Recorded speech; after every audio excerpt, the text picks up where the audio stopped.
नमस्कार बच्चों, मैं अंजू सांगवा, सहायक आचार्य हिंदी, राजकीय महाविद्यालय श्री डूंगरगढ़ बीकानेर से। मेरे YouTube चैनल पर आप सभी का स्वागत है। आज के वीडियो में हम अलंकार परिचय का अध्ययन करेंगे। अलंकार का जो टॉपिक है उसी को लेकर हमने अपना पिछला वीडियो बनाया था, जिसमें हमने निम्न बिंदुओं का अध्ययन किया था। सबसे पहले तो ये कि अलंकार सिद्धांत के प्रवर्तक आचार्य भामह, जो कि 6ठी शताब्दी के प्रसिद्ध आचार्य हैं, उनको माना जाता है। इसके पश्चात था अलंकार का अर्थ क्या है। तो एक बार फिर से उसको हम देख लेते हैं। अलंकार का अर्थ है सुशोभित करने वाला या जिससे शोभा बढ़ती है। अलंकार का एक अर्थ गहना भी होता है। व्याकरण में अलंकरोति इति अलंकार कहा गया है, अर्थात जो सुशोभित करता है वह अलंकार है। अथवा हम इसे इस प्रकार से भी कह सकते हैं कि जिसके द्वारा किसी की शोभा होती है वह अलंकार है। रीतिकाल के प्रसिद्ध कवि केशव ने कहा था, भूषण बिनु न विराजहि कविता बनिता मीत। उन्होंने अपनी रचना कवि प्रिया में ये उक्ति कही थी। अलंकार के संबंध में जो अलंकार सिद्धांत के प्रवर्तक आचार्य थे भामह, उन्होंने अलंकार के संबंध में स्पष्ट रूप से ये कहा था, या हम इस प्रकार से कह सकते हैं कि भामह ने अलंकार की ये परिभाषा दी थी कि शब्द या अर्थ का वैचित्र्य ही अलंकार है। तो ये तो अलंकार का सामान्य परिचय था कि अलंकार सिद्धांत के प्रवर्तक आचार्य भामह हैं। भामह के अनुसार शब्द और अर्थ का वैचित्र्य ही अलंकार है। और जो अलंकार का सामान्य अर्थ है वो इस प्रकार से है कि अलंकार का शाब्दिक अर्थ होता है आभूषण, और जिस प्रकार से आभूषण धारण करने से एक स्त्री की शोभा बढ़ती है, उसी प्रकार से काव्य में अलंकारों का प्रयोग करने से काव्य की शोभा बढ़ जाती है। तो अलंकारों को काव्य का शोभा कारक धर्म माना जाता है। और इसके अलावा हमने ये भी पढ़ा था कि जयदेव, रुद्रट, रुय्यक आदि प्रमुख आचार्य हैं जिन्होंने भामह द्वारा चलाए गए अलंकार संप्रदाय की प्रतिष्ठा की थी। ये सभी जो आचार्य हैं ये अलंकार को काव्य की आत्मा मानते थे। जयदेव ने यहाँ तक कहा था कि जो व्यक्ति काव्य को अलंकार रहित मानता है वह अग्नि को भी उष्णता रहित क्यों नहीं मानता। ये जयदेव ने अपनी पुस्तक चंद्रालोक में कहा था। इसी प्रकार से अग्नि पुराण में भी अलंकारों का महत्व प्रतिपादित करते हुए कहा गया कि अलंकार रहिता विद्वेव सरस्वती, कि अलंकार के बिना जो सरस्वती है, जो विद्या है, जो काव्य है, वो बिल्कुल विधवा स्त्री की तरह शोभाहीन होता है। इस प्रकार से अलंकार संप्रदाय को आगे बढ़ते बढ़ते अनेक आचार्यों ने, कवियों ने अपने विचारों से, अपने मतों से और अपनी रचनाओं से सुसमृद्ध किया। चलिए, उसके बाद हमने ये देखा कि जो अलंकार हैं वो कितने प्रकार के होते हैं। तो अलंकार 3 प्रकार के होते हैं, शब्दालंकार, अर्थालंकार और उभय अलंकार। जब काव्य की शोभा शब्दों के माध्यम से बढ़ती है तो वो शब्दालंकार कहलाता है। जब काव्य की शोभा अर्थ के माध्यम से बढ़ती है तो वो अर्थालंकार कहा जाता है। और जिस काव्य में शब्द और अर्थ के संयोग से शोभा को बढ़ाया जाता है वो उभयालंकार माना जाता है। हमारे पाठ्यक्रम में कुछ शब्दालंकार तो कुछ अर्थालंकार भी शामिल किए गए हैं। आज हम उन्हीं अलंकारों के लक्षण और परिभाषा का अध्ययन करेंगे। ठीक है, तो हम सबसे पहले शुरू करते हैं उपमा अलंकार से कि उपमा अलंकार किसे कहते हैं, उपमा अलंकार की परिभाषा क्या है, उपमा अलंकार की पहचान क्या है, उपमा अलंकार के कुछ उदाहरण भी हम देखेंगे।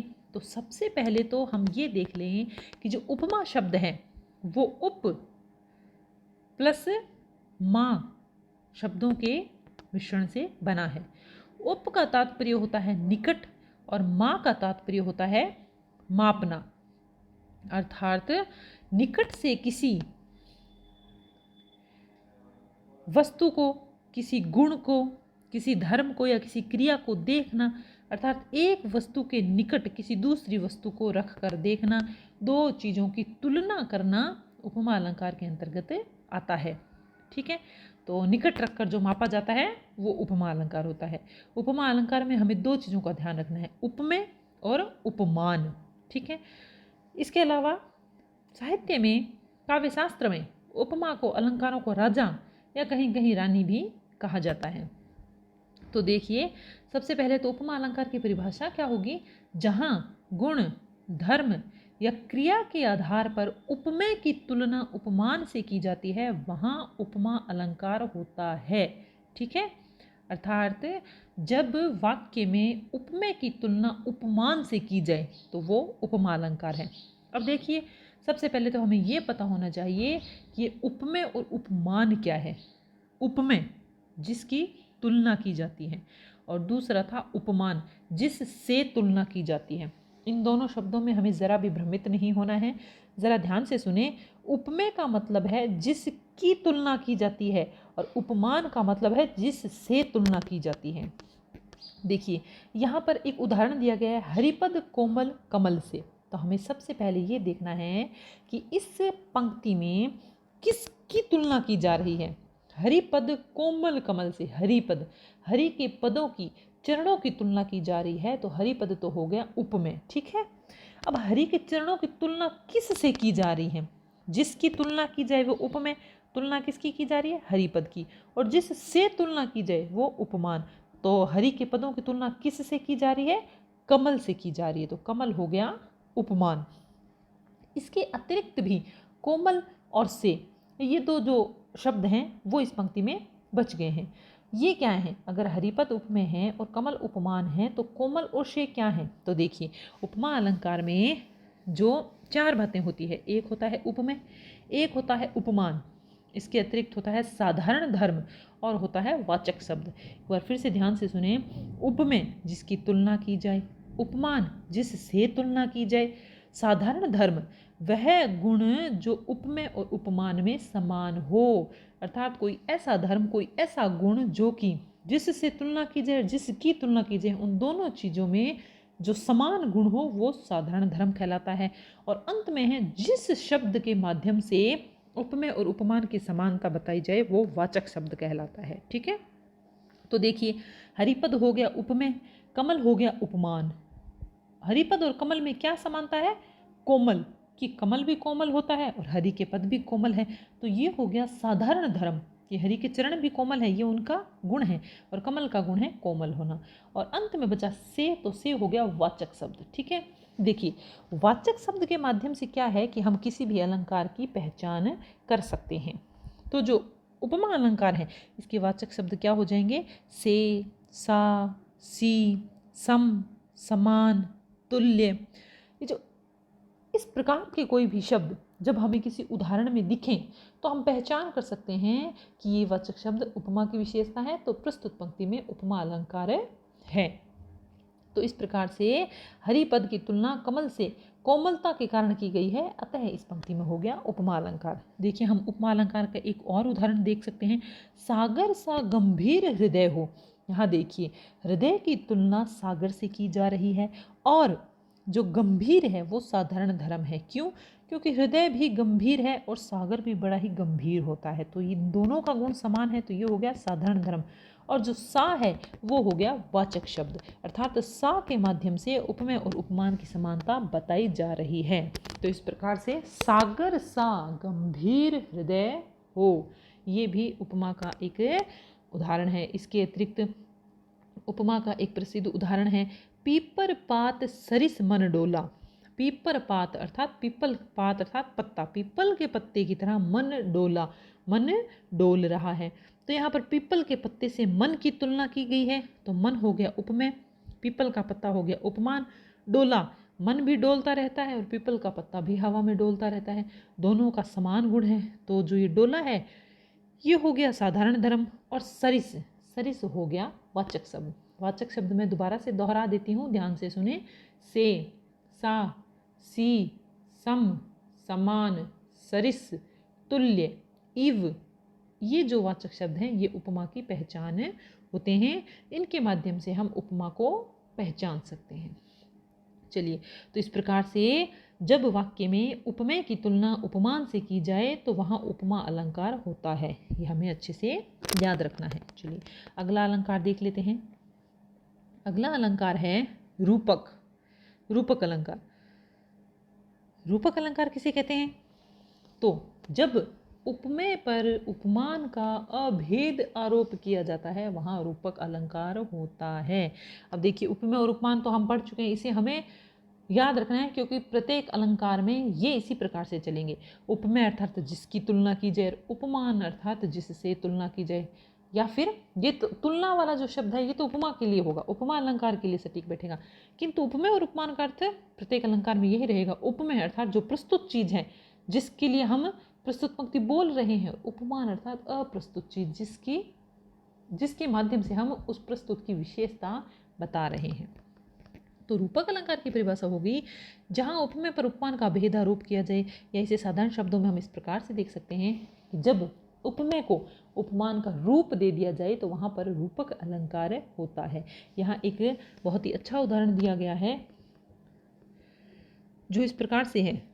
अंबर पनघट में डुबो रही तारा घट उषा नागरी। कि अंबर रूपी पनघट में तारों रूपी घड़े को जो उषा अर्थात प्रातः काल रूपी नागरी अर्थात स्त्री है वो डुबो रही है। अंबर रूपी पनघट में तारों रूपी घड़े को उषा रूपी स्त्री डुबो रही है।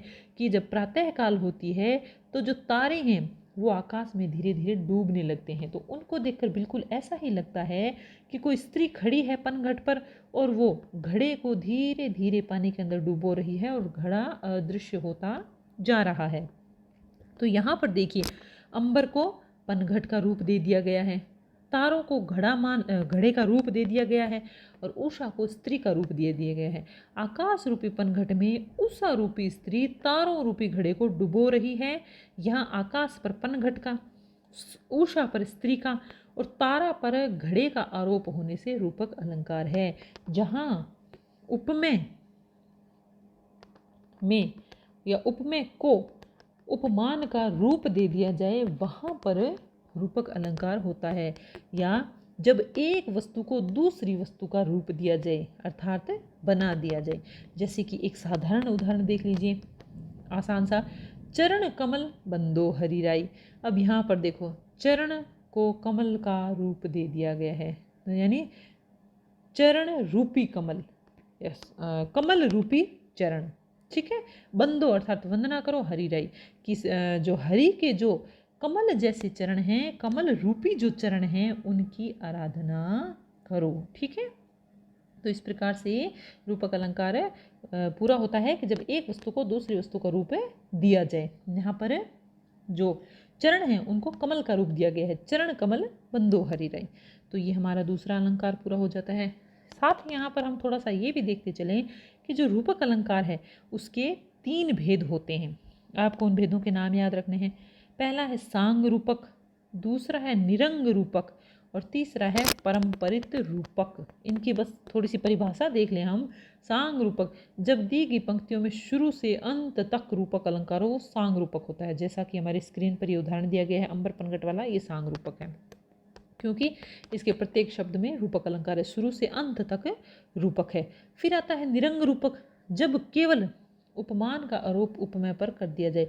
जब केवल एक ही वस्तु को दूसरी वस्तु का रूप दिया जा रहा है पूरी पंक्ति में तो वहाँ पर हो जाएगा निरंग रूपक। जैसे कि हरि मुख मृदुल मयंक, कि जो हरि का मुख है वो मृदुल मयंक अर्थात चंद्रमा के जैसा, अर्थात यहाँ पर सिर्फ हरि मुख, ठीक है, हरि के मुख को मयंक के समान बताया गया। तो ये केवल एक ही उपमान है और एक ही उपमेय है, तो वो तो हो गया निरंग रूपक।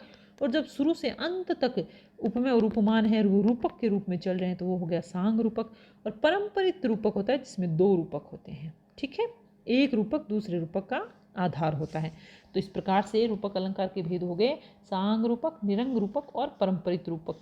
इसके अतिरिक्त भी कुछ भेद हैं जो कि कुछ विशेष नहीं है, फिर भी हम नाम देख लें।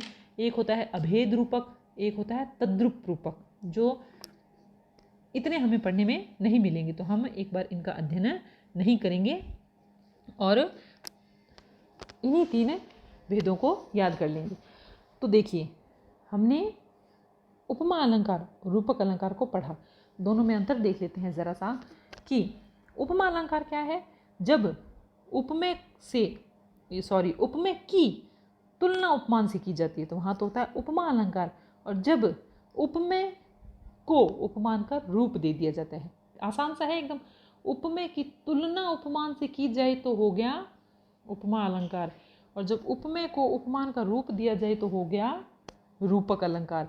तो ये इन दोनों का अंतर है, हमें बस ज़रा इस पे थोड़ा ध्यान देना है, उसके बाद हम इसमें कंफ्यूज नहीं होंगे जब परीक्षा में पूछा जाएगा। परीक्षा में देखिए आपसे अलंकार का नाम देकर उसकी परिभाषा उदाहरण पूछा जा सकता है, या फिर एक उदाहरण देकर पूछा जा सकता है कि भी प्रस्तुत पंक्तियों में कौन सा अलंकार है, उसकी परिभाषा भी लिखिए। तो हमें इनकी परिभाषा और प्रत्येक अलंकार के कुछ उदाहरण याद करने हैं ताकि हम परीक्षा में उसको अच्छे से लिख पाएँ। चलिए अगले अलंकार को हम अपने अगले वीडियो में देखेंगे, तब तक के लिए धन्यवाद। वीडियो इसी प्रकार से देखते रहें ताकि आप घर पर बैठकर भी अपने अध्ययन को जारी रख सकें।